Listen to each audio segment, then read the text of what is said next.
Satu perbuatan yang berpotensi melahirkan banyak dosa besar dan pasti pernah dilakukan oleh semua orang yang hidup di bumi ini. Apakah itu? Tonton videonya sampai selesai.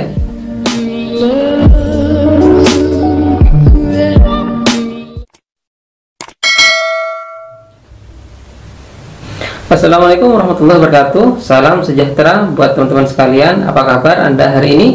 Semoga selalu dalam keadaan sehat dan dilimpahkan rezekinya oleh Allah Subhanahu wa Ta'ala. Amin. Pada video ini ada satu hal yang ingin saya share kepada Anda tentang satu perbuatan di mana di dalamnya terkumpul banyak sekali potensi dosa besar.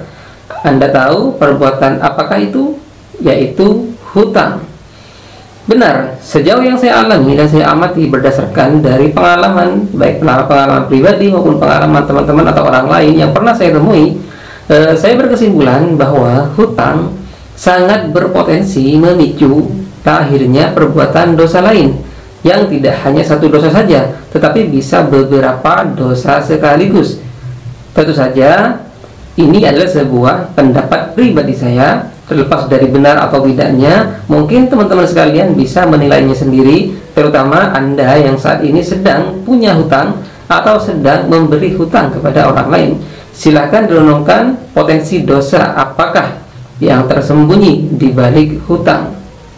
Tapi sebelum lanjut, kembali saya ingatkan kepada Anda, buat teman-teman yang baru pertama mampir di channel ini, silahkan tekan dulu tombol subscribe-nya ya, dan juga tekan tombol loncengnya sebagai bentuk dukungan atas channel ini. Dan bagi Anda yang sudah subscribe, saya ucapkan terima kasih banyak.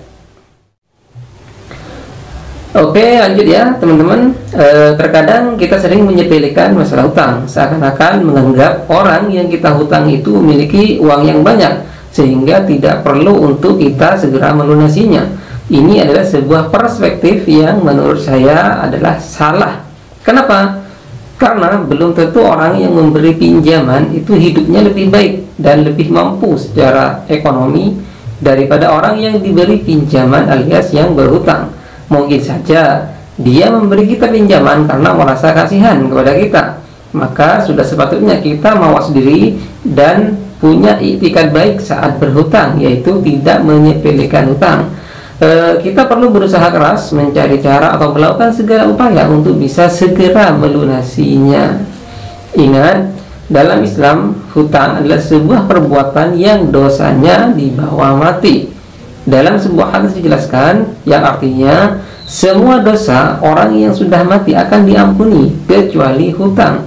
Hadis ini diriwayatkan oleh Imam Muslim. Jadi jika Anda punya hutang, cobalah untuk tidak menyepelekannya dalam pembayaran. Cobalah untuk merasakan menjadi pihak yang dihutangi. Karena banyak orang yang berhutang apabila ditagih malah seakan-akan dia tidak bersalah, dan malah yang dihardik atau dikasari adalah orang yang memberi pinjaman. Inilah fenomena yang lumrah terkait dengan hutang piutang di dalam masyarakat kita. Oke, biar tidak kelamaan durasi video ini, biar tidak kepanjangan, langsung saja saya uraikan beberapa potensi. Ingat, potensi dosa besar yang muncul dalam hutang piutang, yaitu biasanya dilakukan oleh orang yang berhutang. Ingat, sekali lagi ini adalah potensi. Yang pertama, dusta. Salah satu potensi dosa besar yang sering dilakukan orang yang punya hutang kepada si pemberi hutang adalah berbohong alias berdusta. Kebohongan di sini bisa dilakukan ketika Anda meminjam barang atau uang dengan dalih dibuat-buat agar orang yang dipinjami merasa kasihan dan memberi pinjaman tersebut. Contohnya, Anda butuh pinjaman untuk bayar hutang kepada orang lain misalnya, atau ingin membeli barang mewah misalnya, tetapi Anda berdalih orang tua atau keluarga Anda sedang sakit keras dan butuh biaya ke rumah sakit. Ini adalah sebuah bentuk kebohongan. Atau bisa juga kebohongan dilakukan saat sudah tiba waktunya membayar hutang. Misalnya Anda punya uang tapi Anda masih memelas mengatakan belum ada uang kepada si pemberi hutang. Nah, Anda sudah berbohong, sehingga kebohongan Anda ini adalah dosa besar karena berarti Anda sedang berbuat zalim kepada orang lain yang sudah baik kepada Anda. Sebagaimana kata pepatah, air susu Anda balas dengan air tuba.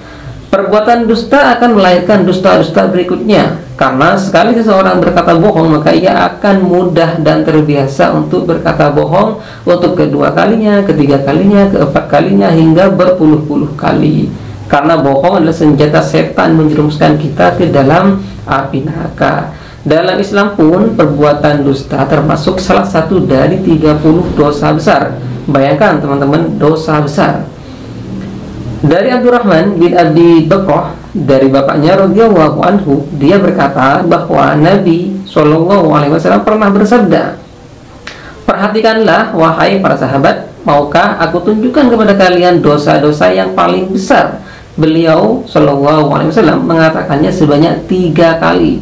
Kemudian para sahabat bertanya, menjawab, tentu wahai Rasulullah. Beliau SAW kemudian bersabda, "Syirik kepada Allah, durhaka kepada kedua orang tua." Sebelumnya beliau bersandar, lalu beliau duduk dan kembali bersabda, "Perhatikanlah dan perkataan palsu atau perkataan dusta." Beliau SAW selalu mengulanginya sampai kami berkata seandainya beliau berhenti, kata para sahabat. Hadis ini diriwayatkan oleh Imam Bukhari dan Muslim. Jadi waspada ya, jika Anda punya hutang, berkatalah sejujurnya. Jika memang tidak punya, minta maaf sebelum ditagih. Jika memang sudah punya uang untuk mengembalikan, maka segera lunasi. Karena belum tentu yang memberi hutang lebih baik kondisi hidupnya daripada orang yang diberi hutang. Wallahu a'lam. Yang kedua, pergi ke dukun. Pernah mendengar istilah dukun atau orang pintar? Dukun itu identik dengan orang yang memiliki ilmu hitam. Pergi ke dukun sama saja dengan syirik. Artinya kita telah percaya dan menggantungkan diri kepada selain Allah Subhanahu wa taala. Perbuatan ini jelas adalah dosa besar. Dalam Islam, mendatangi dukun untuk meminta pertolongan adalah haram hukumnya. Dan bagi orang yang pergi ke dukun, maka sholatnya tidak akan diterima selama 40 hari. Ini ada hadisnya, di mana salah satunya artinya begini: barang siapa mendatangi dukun atau arraf dalam syarab lalu bertanya kepadanya tentang sesuatu, maka tidak akan diterima darinya sholat 40 hari. Hadis riwayat Imam Muslim. Bayangkan bagaimana dosa mendatangi dukun itu.